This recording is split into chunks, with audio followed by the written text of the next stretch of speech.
And welcome everybody to another edition of the GSMC Football Podcast brought to you by the GSMC Sports Network. As always, I'm your host, Kenneth Grunfelder, and it's great to have you guys here on this Monday, April 29th. We have a lot to talk about on the show today. Before I get into that, just want to remind you guys, as always, to tip or donate and get your comments recognized, make sure to go to the following link. That is GSMCPodcast.net. Again, that really helps the show, makes the show more interactive between myself, the host, and you guys, the viewers. Again, that is GSMCPodcast.net. And as always, is displayed on the ticker at the bottom of the show segment down below. So with that being said, let's get into what we are going to talk about for today. So we're going to talk about the 49ers. We're going to talk about John Lynch addressing trade rumors, not just with Brandon Aiyuk, but also with Deebo Samuel. So I'll talk about that. Also, what the 49ers did collectively with their draft.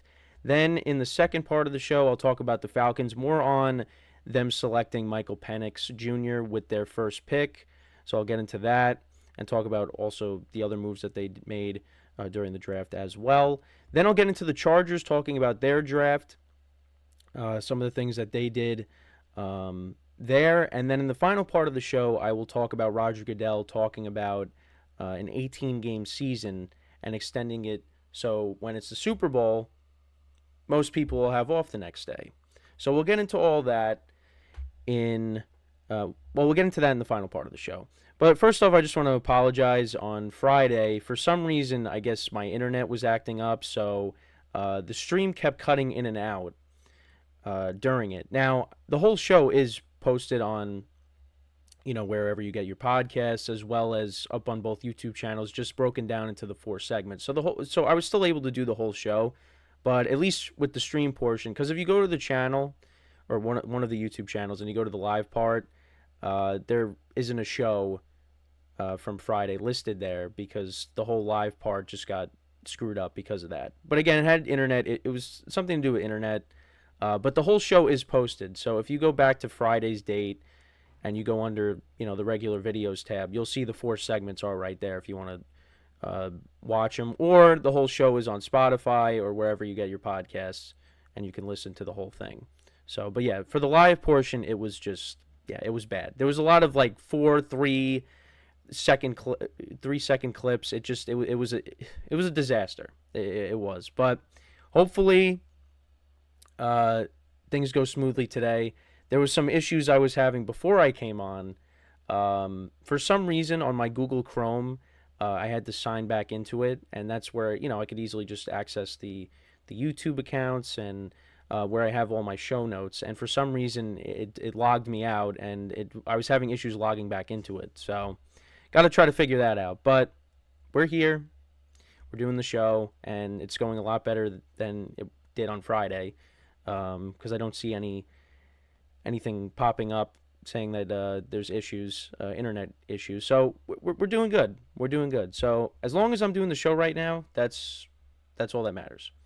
So, apologize for going off on a tangent there, but that's what these last couple days doing the show, that's what's been going on behind the scenes, or in front of the camera. But, and then by the way, when I was done doing the show, my camera, of course, turned off, so that ended off the show on a high note. But anyways, but I hope everybody had a good weekend. All right, let's now get into the 49ers stuff and stop listening to me ranting over here. So the 49ers, some interesting things that I saw. So first off, John Lynch, he talked about how they didn't entertain any trade offers for not just Brandon Aiyuk but Deebo Samuel day 2 of the NFL draft. There were no trades, no big there were trades throughout the draft, but just to move up or down, not, players from teams moving, like, A.J. Brown, for example, getting moved, or Marquise Brown getting moved, for example. We didn't see any of that, and the 49ers didn't have interest in doing that. Now, it's possible that the 49ers could ultimately end up trading one of their wide receivers, but that wide receiver might not be Brandon Aiyuk. It might be Deebo Samuel. Because I did see that the 49ers would feel more inclined to trade him as opposed to Brandon Aiyuk. There's some rumors out there that that's possible. ESPN's Dan Graziano indicated that there's a preference to trade Samuel because of his contract situation and his cap hit. He's scheduled to earn nearly $21 million in salary and counting more than $28.6 million against the team's salary cap in 2024. Now, the 49ers, they did draft a wide receiver. And when they did that, a lot of people are like, oh, well, that means Brandon Aiyuk is the one that is going to be ultimately let go or traded. So it was Ricky Pearsall. Now, he's out of Florida. This is who they drafted on night one of the draft. So that could mean one of their wide receivers could be on the move, and I want to actually look into his stats. If I could pull them up here.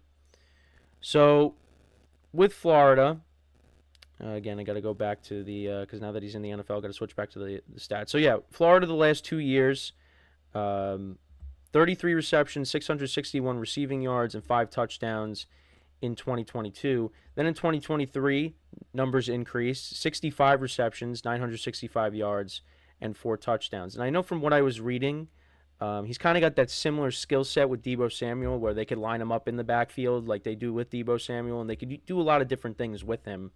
So that could mean maybe Deebo Samuel is the wide receiver that's on the move, which would definitely be really interesting if that ends up happening. Because Brandon Aiyuk, I mean, they could do end arounds with Brandon Aiyuk, but they typically, he's not a guy that they have lining up in the backfield like they do with Deebo. They do a lot of different things with Deebo Samuel. Brandon Aiyuk is, the guy that's, going to go out there, go deep, catch that ball like he did in the NFC Championship game. Deebo Samuel is more of that gadget player. Not really necessarily that deep ball guy, but again, very talented wide receiver. Just different skill sets when you're comparing the two wide receivers. Brandon Aiyuk's the receiver that's going to go deep. Although Deebo Samuel has caught in some deep passes on the run, but Brandon Aiyuk's the one that's going to take the top off the defense. So that's definitely something to keep an eye on. But for the moment, the 49ers, they didn't move off of any of their receivers on this past weekend. And I wanted to read what he said. So he said, we didn't entertain any of that today. We're happy with our wide receiver group. Actually, more than happy. We're really thrilled. We're really thrilled with it and thrilled to have added Ricky to that group and even make it stronger. Let's see if he said anything else. Never close the door on a trade. I mean, we're always listening, and we have, but we like our group as it stands. I thought it was, and this is what Kyle Shanahan said. I thought it was unlikely going into it, but that doesn't mean that it can't happen. So, I mean, you listen to everything. So, I guess the door is not completely closed on the possibility of them trading one of their wide receivers, but it's definitely going to be something to keep an eye on. And I just wanted to run through what the 49ers did, all their selections. So they took Pearsall with the first pick from Florida. Then in round 2, they took Renardo Green, a cornerback from Florida State. They took an offensive lineman, Dominic Puny, from Kansas. Again, hopefully I pronounce all these names correctly. 4th round, they took Malik Mustafa from Wake Forest, a safety. Then round 4, they took a running back, Isaac Guarendo. Then they took another wide receiver from Arizona, Jacob Cowing. Then they took another offensive lineman in the 6th round, Jared Kingston. And in the last round, they took in the 7th round, they took a linebacker from Florida State, Tatum Bethune. Again, hopefully that's how I pronounce some of these names. But listen, if they become stars, and I actually look into the right pronunciation for some of these names, then I'll get the names right. But I that's what they ended up doing. So they actually did take a running back. So I didn't know that. again, got to go back and look at what some of these teams did, because again, we'll try to cover all of them throughout the coming weeks, because I know there's just, I mean, so many teams. I mean, I'm not going to cover every single one in one show. But there's a few things that I do want to talk about with some, because I know the Jets, they took the quarterback from Florida State, Jordan Travis. They took him, I think it was in the 5th round. So I do want to talk about that at some point this week. Also, this happened when I woke up, so I'll talk about it tomorrow. But the Cowboys did sign Ezekiel Elliott, so to a 1-year contract. So I'll talk about that tomorrow as well. Again, because I already had everything set up for what I was going to discuss today. So I'm just going to stick to what I had, and then we'll get into it tomorrow. Yeah, not a life-changing move that the Cowboys made, but I'll get into that and also their draft as well. And, yeah, so tomorrow I'll touch upon the Jets and the Cowboys, 2 teams that I've talked about a lot recently. But for the moment here, we're sticking to what we had planned for the day. So, but that's what back to the 49ers, that's what they did. A couple of additions in the secondary, which I think was important, because I think when we look at the 49ers, I mean, their front seven's incredible, but the secondary is something that is a little bit lacking. You want to add to that. I know, like, Ufanga, he got hurt last year, so getting him back, hopefully healthy, that's big. But that's something that they and also Ward, their corner as well, or Charvarius Ward. They have to add to that. That's what you would say is probably one of their weaknesses is their secondary. But also their run defense was a little suspect in the playoffs. But and losing Eric Armstead is big, So, but their defense is going to be good next year. That's always a strength. But the other thing too is, Dre Greenlaw getting hurt in the Super Bowl. Going into next year, I don't know if he's going to be ready for week 1. So, that could be a big loss for them early on. Well, it is a big loss for them because, I think he's probably going to end up missing some time. But we'll see. Hopefully he, misses a few games, but he at most, and then he's able to come back. But yeah, I forgot about that injury. That was a horrible injury, especially in that game too. And seeing Fred Warner's reaction. Yeah, so but the 49ers defense, I expect, to continue to be one of the best defenses in the NFL. But yeah, I mean, with them drafting a couple wide receivers, I mean, that, we'll see if they end up trading one of these guys, and maybe it's Deebo Samuel, because all we've been focusing on is Brandon Aiyuk, but could be Deebo Samuel that ends up being traded. And we'll have to keep an eye on it. But for the moment, both of these guys are staying put. And again, we'll see what the 49ers end up doing as we move right along here. Because now with the draft being over, now we focus on, there's still some free agents out there, but now we focus on the schedule coming out, because that's going to be coming out within a couple weeks, sometime in May. And once it does, then we'll look at each schedule. We'll talk about the matchups and what time each game is at.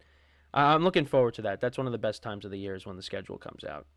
So, but yeah, so let me know what you guys think about the trade rumors surrounding the 49ers. Who is more likely to get traded, Brandon Aiyuk or Deebo Samuel? What do you think is going to happen? Do you think none of them will get traded and they'll be able to keep all of them?